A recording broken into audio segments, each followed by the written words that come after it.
Halo, jumpa lagi dengan saya di Saham Terbang. Selamat pagi, apa kabar sobat-sobat semua?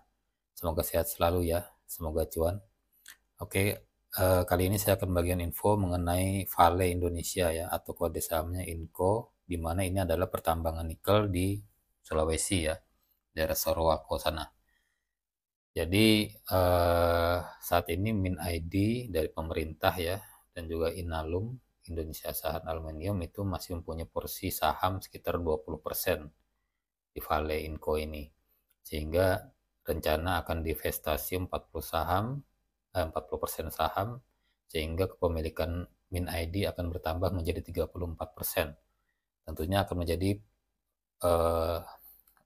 akan menjadi saham pengendali ya. Nah, berita-berita sudah ada, sudah banyak mengenai info ini, cuman masih belum deal ya, dan diharapkan selesai tahun 2024. Nah, bagaimana prospek sahamnya? So, let's check this out.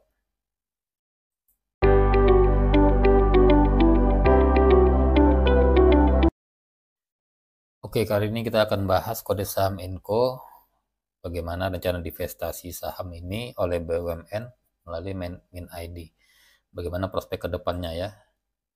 Nah, kita lihat dulu pergerakan harga saham Inco saat ini ditutup kemarin ya, per tanggal 29 November 2023 itu di 4.690. Cenderung sideways ya. Pernah naik sampai 8.000 tahun 2022 nih terkait eh, isu mobil listrik sempat agak naik ya. Nah ini minggu ini ya harga Vale turun ya, harga saham Inco ini turun cukup tinggi ya, sempat sampai di 4.400, 4.300-an, terus naik lagi di 4.600. Nah bagaimana prospeknya? Simak terus ya. Tapi sebelumnya ini bukan ajakan untuk jual beli saham. Ini hanya konten edukasi saja, monggo di review kembali ya. Pertama kita akan bahas mengenai profil perusahaan. Nah ini untuk Inco ini ada di 3 provinsi ya, Sulawesi Tengah, Sulawesi Selatan, dan Sulawesi Tenggara. Di mana saat ini proyeknya itu yang pertama ini di Sorowako ya, Sorowako Limonite Project, ini 60.000 ton nikel dalam MHP.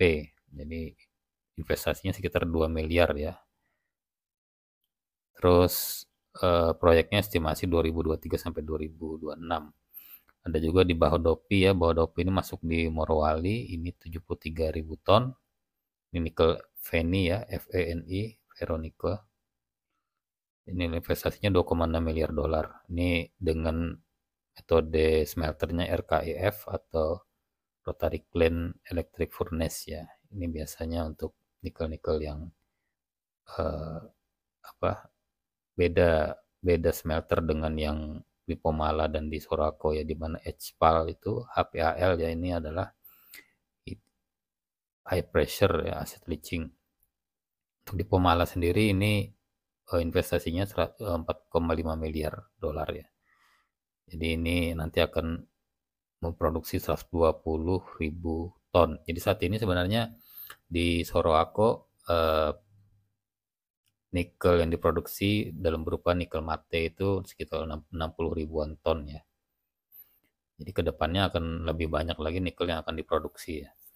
Nah ini sekilas nama profilnya yaitu Vale Indonesia.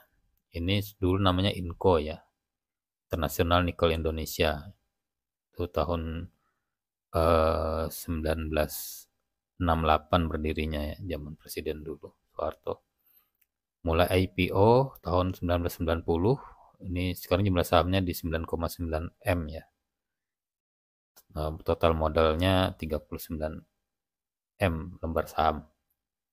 Alamatnya di Sudirman di Jakarta, ada juga perwakilannya di Sulawesi, dan juga pada pabrik pengolahannya di Sorowako masih ya, karena di Bahodopi dan di Pomala masih on progress. Jumlah karyawan saat ini di sekitar 2.934, hampir sama kayak tahun sebelumnya, berkurang sedikit. Ini daerah penempatannya di Jakarta sedikit ya, banyak kan di Sorowako memang, karena memang operasi mereka saat ini di Sorowako ya. Di Bahodopi dan Pomala sudah ada beberapa yang ditempatin. Nah ini milestone perjalanan mereka dari 68 berdiri, terus 1973 membangun pengolahan pyrometalurgi ya, terus mulai produksi secara komersial tahun 78, tahun 1990 listing di Bursa Efek Jakarta dulu ya namanya. Kemudian 2011 ini RUPS menyetujui pergantian nama jadi Vale. Kemudian tahun 2018 50 tahun Vale berkontribusi, tahun 2014 ini amandemen ya dengan pemerintah. Terus tahun 2019 perjanjian pendahuluan divestasi. Jadi tahun 2019 ini mulai perjanjian ya divestasi saham. Terus tahap kedua makanya mengakuisisi saham 20% ya untuk Min ID ini. Lalu ini penandatangan kerjasama untuk berbagai pihak pembangunan pemurnian smelter ya yang di Pomala dan Sorowako dan juga di Samba lagi. Nah, ini daftar pemegang sahamnya saat ini pengendalinya yaitu Vale Canada Limited, kepemilikan 4,3 miliar lembar saham atau 43% ya. Sumitomo Metal Mining Jepang ini 1,4 miliar lembar saham, yaitu 15%. Kemudian Inalum ini 20% ya, nomor 2, 1,9 miliar lembar saham. Sisanya ini publik ada 20%, 20,64%. Ini entitas anak saat ini ada 2 entitas anak ya, yaitu Bahodopi Nickel Smelting Indonesia dan juga Kolaka Nickel Indonesia. Ini untuk di pabriknya ya. Didirikan tahun 2019, yang tadi nilai investasinya sangat besar ya. Kita lihat segmen bisnis dari Inco ini. Sebelumnya ini harga nikel saat ini ya, harga nikel cenderung turun di 16.452 dolar per tonnya ya. Harganya cukup turun, pernah tinggi di sini ya 45.000, 50.000 juga pernah di komoditas ya, kadang naik kadang turun. Tapi berpotensi bagus untuk kedepannya karena sudah beralih kita ke listrik ya, listrik dari nikel. Di wilayah operasinya ini mencakup 3 provinsi, Sulawesi Tengah, Selatan, dan Tenggara, di mana ada Sorowako, Bahodopi, Suasua, dan Pomala. Ini jumlah hektarnya 118.000 hektar ya, dengan berlaku izin usaha pertambangan Vale ini sampai 2025. Jadi tinggal 3 tahun lagi guys, Desember. Jadi saat ini beroperasi di Sorowako, menambang biji saprolite, nanti akan beroperasi lagi di Bahodopi dan di Pomala. Untuk HPAL sendiri, HPAL ini bisa mengoptimalisasi nikel ya, yang tadinya cut off grade nikel di pertambangan mungkin di 1,2%. Dengan adanya teknologi HPAL ini bisa memaksimalkan 1% bisa ditambang, atau bahkan nikel yang di bawah 1% masih bisa diproses ya. Oke, ini untuk operasi penambangannya, kegiatan usaha masih di pertambangan ya, pengolahan nikel, kemudian menjual nikel mate. Ini ada di Luwu Timur provinsinya. Terus juga memproduksi saat ini 180 sampai 200 ton ya per hari kapasitas dari pabrik itu ya. Nah, nikel mate ini sendiri adalah produk ya, produk pig iron dengan kandungan rata-rata nikel 78%. Kobalt 1-2%, sisanya sulfur. Ini biasa buat baterai ya, baterai HP ataupun baterai mobil. Nah, ini cadangannya ya. Jadi kalau di cadangan tuh ada 2, ada yang terbukti, ada yang terkira. Ya, yang terbukti ini dia lebih tinggi ininya. Tingkat keyakinannya ya. Ini berdasarkan JORC biasanya atau KCMI. JORC itu adalah Joint Ore Reserve Committee. KCMI itu adalah Komite Cadangan Mineral Indonesia. Itu sudah dari kompeten person Indonesia, tidak bisa diganggu gugat ya. Jadi valid, tidak bisa dipesan lah istilahnya ya, karena dia memang berdiri di organisasi yang mempunyai kode etik. Nah, ini dari sini kita lihat total semuanya ini 111,55 juta ton ya nikel dengan grade 1,7%. Nah, ini hampir turun ya, turun sedikit 1 juta dari sebelumnya. Cuman ini masih mencakup area Sorowako dan juga Bahodopi pun nggak semuanya ya, Bahodopi Blok 1. Mungkin yang di Pomala dan keseluruhan Bahodopi masih dalam proses eksplorasi ya. Mereka masih menemukan cadangan-cadangan yang baru, berarti belum direportkan. Ini kegiatan usahanya, eh, jadi seluruh penjualan nikel mate itu dijual ke Vale ya, Vale Canada Limited dan juga Sumitomo Metal Mining. Jadi sesuai kontrak jangka panjang ya, dalam dolar Amerika. Ini 80% berupa nikel mate dijual kepada VCL dan 20% kepada Sumitomo yang di Jepang. Jadi ke Kanada sama ke Jepang. Menggunakan kapal-kapal milik Vale dan juga kapal sewaan. Ini total penjualan pada tahun 2022 mencapai 1,1 miliar dolar ya Amerika, tumbuh 24% dari tahun sebelumnya. Nah, ini prosesnya sederhana ya, jadi penambangan di tambang, ore mining, terus di screening station, ini berupa ore basah sudah bisa dimasuk sini ya, terus masukin di dry cleaning, terus masuk ke stockpile dry oil ini, terus duduk sincline, electric furnace ini pabrik untuk meleburnya lagi ya, terus dikonvert menjadi mate lalu dibawa ke kapal.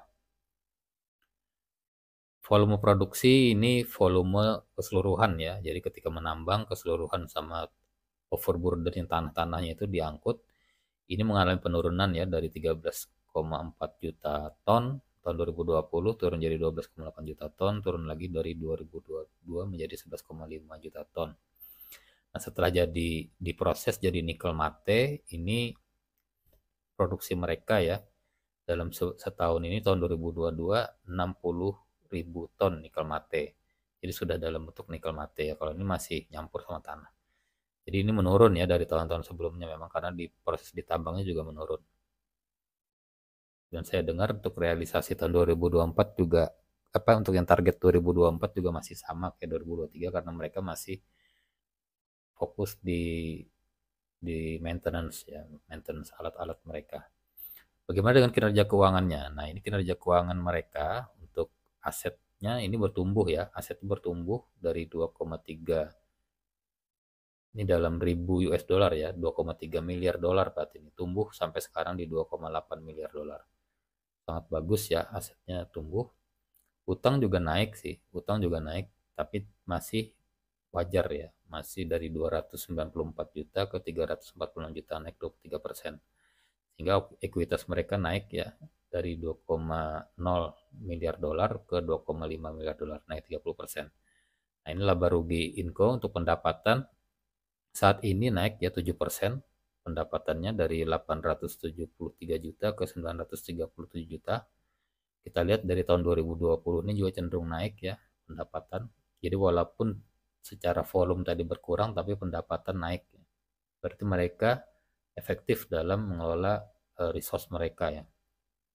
Laba bersih naik dari 168 ke 221 juta. Nah, ini sudah melebihi dari setahun ya tahun 2022. Pada secara volume ini kemungkinan hampir sama karena memang mereka nambah nggak terlalu jauh berbeda ya saat ini. Ini kinerja keuangannya udah bagus, sudah melampaui tahun kemarin, jadi kemungkinan ini ROE-nya akan naik ya. Kalau disetahunkan ini bisa mencapai di 300 juta dolar ini untuk laba bersihnya.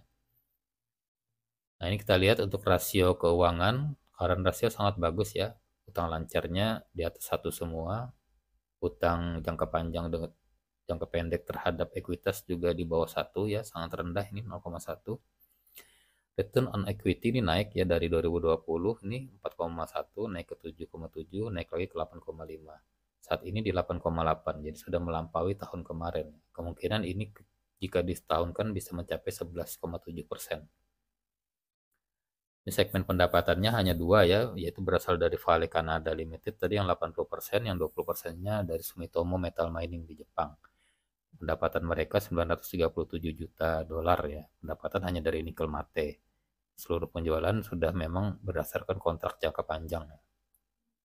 Nah, bagaimana dengan valuasinya? Ini menarik ya valuasinya karena saat ini harga sahamnya cenderung turun. Jadi apakah saat yang tepat untuk membeli? Nah, ini kita lihat harga saham dari 3.500 naik ke 5.400, 4.700 sempat ya di 7.000-an karena isu nikel kemarin tuh ya tinggi. Saat ini di 4.700, 4.600 pesan ya. Jadi kalau dapat di sekarang bagaimana?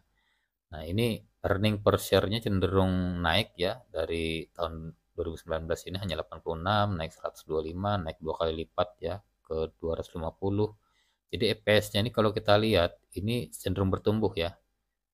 Growth-nya itu tinggi banget ini, 44%, 100%, 20%, 51%. Jadi secara rata-rata dalam 4 tahun ini 54% EPS-nya growth. Ini bagi saya sangat menarik ya. Nah, memang valuasinya pernya dulu dengan EPS segitu aja udah mahal ya, 40-an, 19 kali, 24 kali. Nah, saat ini dengan EPS yang jumbo, ini pernya cuma 10 kali. Berarti ini kan menandakan saham ini lagi diskon ya. Bagaimana dengan PBV-nya? PBV masih di sekitar 1 ya, bahkan pernah sampai 2 karena harga sahamnya tinggi. Nah, saat ini di 1,2 kali. Apakah ini sesuai dengan harga wajarnya? Kita lihat nanti ya. Nah, membagikan dividen ini kecil ya. Pertama di Rp47 atau 1%. Kemarin tahun 2021 ya, dan ini tahun 2023 ini Rp90 atau 1,9%. Jarang bagikan dividen sebelumnya memang, tapi setelah Min ID tadi masuk ya, masuk tahun 2020, 2021-nya bagi dividen nih. Nah, ini menarik ini ya. Jadi apakah nanti ketika Min ID mengakuisisi lebih saham mereka, nanti akan bagi dividen yang lebih jumbo. Oke, ini harga saham pernya cukup tinggi ya. Nah, bagaimana valuasinya? Dengan harga market 4.700, ini saya hitung harga wajarnya di 7.600 ya. Jadi kita ada margin of safety di 38%. Jadi kemungkinan dia akan turun lebih dalam dari 4.000-an itu sudah kecil kemungkinan ya, akan rugi lebih banyak. Jadi ini justru kemungkinan akan naik harga saham ini karena mereka lagi konsentrasi fokus untuk Bahodopi dan juga di Pomala. Baik, kesimpulan bagaimana untuk saham Inco ini? Yang pertama, pemerintah masih dalam tahap negosiasi harga untuk menambah kepemilikan 14% ya, menjadi 34%. Sehingga nanti menjadi pengendali dari Vale ini ya. Di sini pemerintah mempunyai nilai tawar yang tinggi karena izin usaha pertambangan Vale ini akan berakhir di Desember 2025, tinggal 2 tahun lagi. Mau tidak mau, kemungkinan Vale dan Sumitomo akan melepas sebagian saham mereka dan Min ID akan jadi pemegang saham pengendali ya. Nah, ini, dari sisi cadangan juga masih banyak ya, 111 juta ton dengan mereka nambang rata-rata 11 juta sampai 13 juta, mungkin setahun ya, mungkin bisa sampai 10 tahun baru habis. Itu pun masih di blok Sorowako dan Bahodopi ya, belum di Pomala dan Bahodopi keseluruhan. Kinerja keuangan juga meningkat, jadi EPS tadi bertumbuh ya, growth-nya bagus sekali, pendapatan di tahun ini naik dibandingkan year on year-nya, naik 7% dengan laba yang signifikan ya, 31%, menandakan mereka sangat efisien dalam beroperasi. Dan mengenai valuasi saat ini PBV-nya 1,2 dengan per 10,3 kali. Apakah ini mahal? Bagi saya ini termasuk harga yang murah ya. Karena kalau kita bandingkan dengan Harita Mineral yang PBV-nya udah tinggi ya, atau Merdeka Copper Gold yang bermain di nikel itu juga PBV-nya udah tinggi, valuasinya udah tinggi. Inco ini masih tergolong murah. Ternyata setelah dihitung harga wajarnya pun masih 7.600, masih ada margin of safety 38%, dan masih ada ruang gerak untuk bertumbuh karena ini bagus ya. Nah, saya juga kemungkinan akan masuk mumpung ada momentum juga ya. Tapi ini bukan rekomendasi untuk membeli saham, silahkan lakukan review lebih cermat lagi. Oke, itu saja dari saya. Salam cuan, salam sehat selalu. Assalamualaikum warahmatullahi wabarakatuh.